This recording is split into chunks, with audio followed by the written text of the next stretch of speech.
Well, sort of. Yeah, You'll be able to do it quicker than you. so I've got this. There you go. Yeah, but you've got to do it twice. Yes, true. He's just done it backwards. Anyway, sorry. Anyway.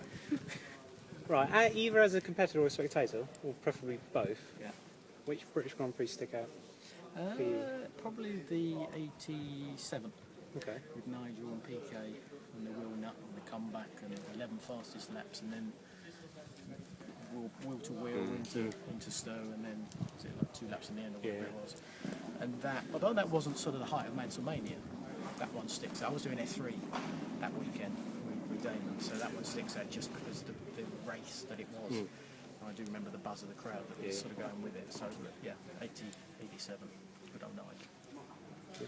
Looking at Silverstone as it is now, in the past few years, it's been precarious. Would it stay or go? How do you think it is now as a circuit?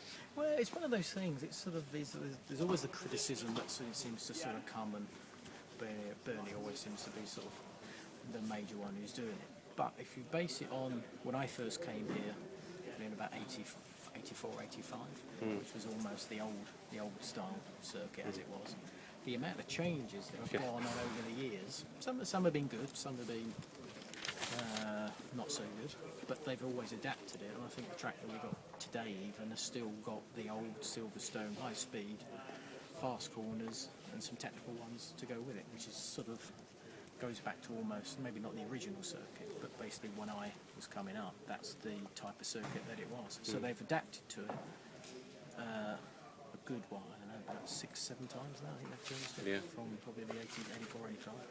So that's something that's really good from Silverstone's point of view. Then you've got the new wing compared to the old pit, so that's another upgrade that's come with it.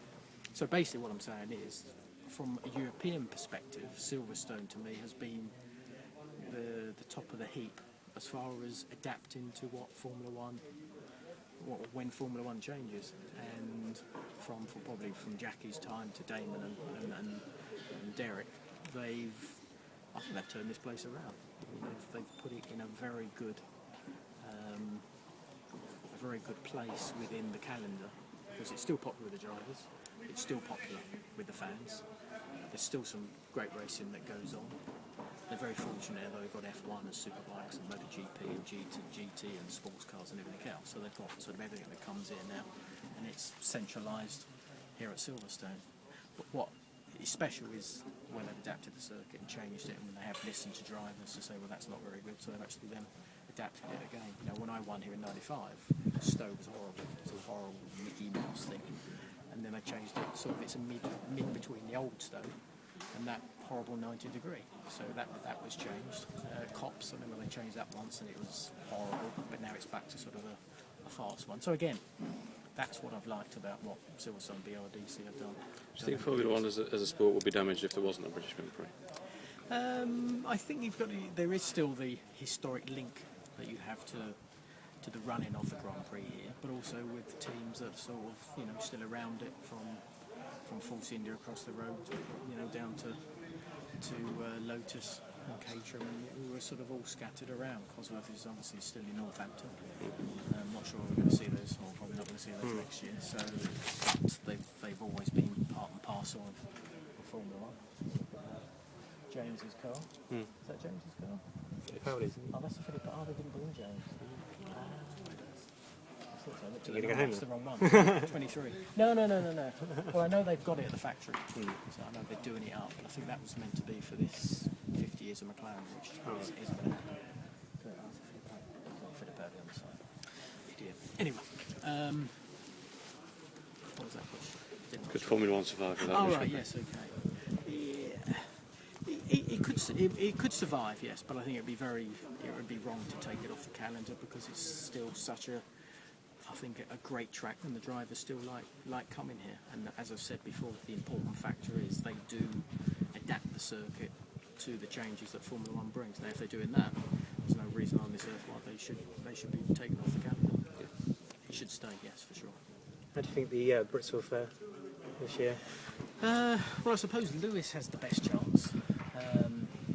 But then, does he have a chance? Because obviously the Mercedes is still chewing its tyres up. Speed-wise, qualifying probably they'll still be there or thereabouts, although the Red Bull's pretty strong here. And then the next one along is probably Paul, Force India. Now, we're probably not looking at a race sweep through the weekend, I think they could get a podium. And I think Paul himself is in a very good place at the moment to be able to achieve that, because Force India are in a good place to give him a car that's worthy of a podium finish for sure. So they're probably the main two. Jensen is still, they're still working on that McLaren at the moment, though it's a bit of a dog at the moment. He doesn't seem to be really getting that much better. It's improved a bit, but it hasn't improved enough. And then you've got Bless Max sort of a bit further back, but it's good for him. It's good experience for him with Bianchi, and hopefully that's things he can learn and fight. Eventually sort of put it together and actually take it to Bianchi. And if he does, I think that will put him in good stead for the future. He's still young. He's still doing that. He hasn't done this. He's still growing. So, but overall, Lewis is the best chance. You never know. The weather might come, and that might help them as well. There may be ingredients that could put it in favour of Lewis. But I think really, ultimately, they're still struggling with the tyre problems that they've got. What would you say to anybody debating whether to come next weekend?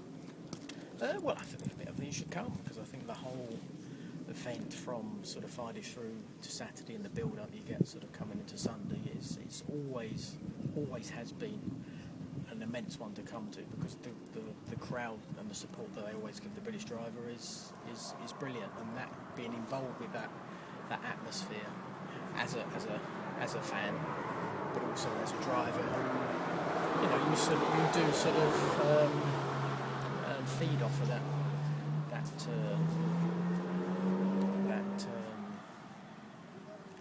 support that's there, and you can try and use it. I remember Nigel always said it gave him, what was it, a second or 2 seconds or whatever the hell it was. Yeah, I don't know where he got 2 that seconds? from, but there was an enormous amount that it gave him. I'm not quite sure it worked out that way, but it does make a difference. Nigel always made a big effort with the fans to do that. And yeah, they should come, because I think they should support the British drivers, because it's one of the biggest events we have in the UK. It's still immensely popular, and Silverstone have done a lot to improve the infrastructure from the problems that we had last year, which are, to be honest, few and far between. I always thought it was quite harsh, sort of the way it sort of was put across last year. But I think at the end of the day, again, that goes back to what we were saying earlier on. They've always been able to change things from, that road, that dual carriageway thing out there never existed when I first came. It was always through the back roads. I drove in, I think, every year that I raced. I never had a point. I got stopped by the police once, actually, coming back from Milton Keynes way. A helicopter followed me down there. I think there was a lot of traffic, so I just went down the outside. Nick got arrested once, actually. I had to race it, and that was in 92. Yeah. 92, that's 92. He got arrested on the way in Silverstone Village and got taken down to the Who do you think you are? local Nick, and I had to do the warm-up in his car because he was still in the police station. So, so things have changed. Yeah, it's better now. The infrastructure's a lot better now. Okay.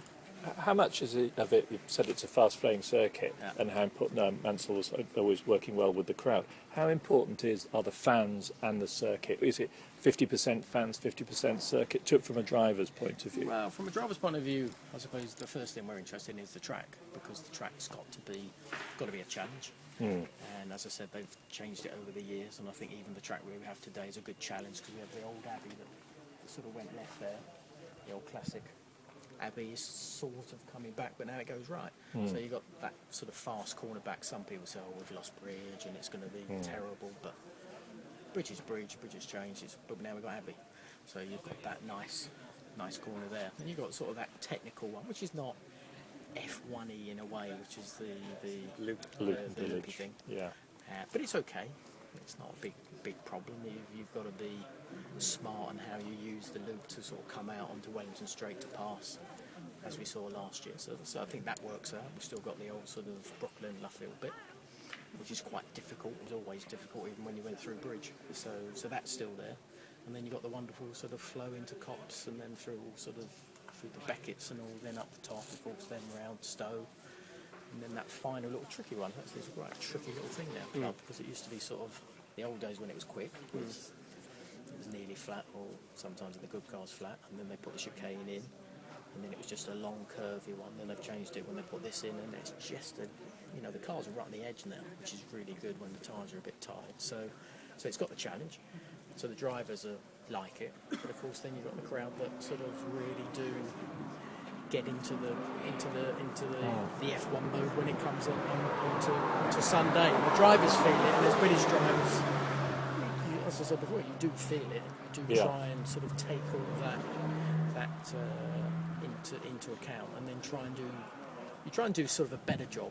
But you're always going to do the same job that you do in every circuit. But you always want to do well here, just because of the support that's here year after year. And it's not just the guys who are here in Formula 1, because we all started in Formula 4 or Formula 3 or whatever, and you still had the fans that came then. They were less, but they're probably here. You know, even people that watched me in Formula 4 and Formula 3, I know still come to this day. So that support from the very early beginnings is important. You know, having those guys following you through to watch you in Formula 1. So that support all round is something you can actually feed off. Yeah. It's important, and I think is it 50-50? Probably, yes. Right, good. Brilliant, thank you. With regards to layout, there's 2 DRS zones this year. Do you think that's a bit excessive, given the layout of the circuit? I mean, you've got 2 straights, which are easy enough to... Yeah. The problem is with this DRS and people, some people, I don't know if you like it, you don't. Get artificial. So, the problem is with artificial, it's the problem you have. If you have a modern day, even when I stopped at the end of 2000, there were cars that you couldn't slipstream because they cut through the air so damn well, and they can create this hole in the air anymore because things have advanced. So basically, you would just do that, and you'd never be able to get close enough to pass. So what DRS does is bring back what probably the Senna's, McLaren, and maybe Emerson's car as well, slipstream. It brings back slipstream. Now, sometimes it looks a bit easy, but I think you've got to look at it. The front guys, there is a slight difference between the midfield, maybe further at the back, sorry. Everyone's got a crack on it. Okay, we'll negotiate after. That it doesn't happen, it's not as big as what you normally see sometimes at the front. So it brings back slipstream, and I think that's the most important thing, because I think sometimes it's hard to understand that if you took all that away again, you can't slipstream, which you used to be able to do in the old days, which was all part and parcel, like the sting. If you missed a gear, then you got past because of a mistake. But slipstreaming used to be part and parcel of it, and that's sort of gone, and the DRS sort of brings it back. Otherwise, it's just going to be that. So I think it brings back 2-1, 2. I don't have a problem with it because I think everybody's got it. So I think that will still work for everybody. Just use it because it's there. You know, Canada was a bit of a mixture because it was one after the other, but it worked. Actually, if you did the first one, some did do it on the second. Artificial, yes, but as I said, slipstreaming has disappeared, so that's the only way you bring it back. Otherwise, maybe just do that. Nothing happened. Okay. If you want that. Come then. I've got to go. Okay. We won't finish it later Apologies. anymore. So. Thanks for your time. Yeah. Thank you. You'll be around. No won't you, problem at Johnny? all. Wasn't me. Damn it, I should have said Yeah, I know you should have. I know. Quick and exciting.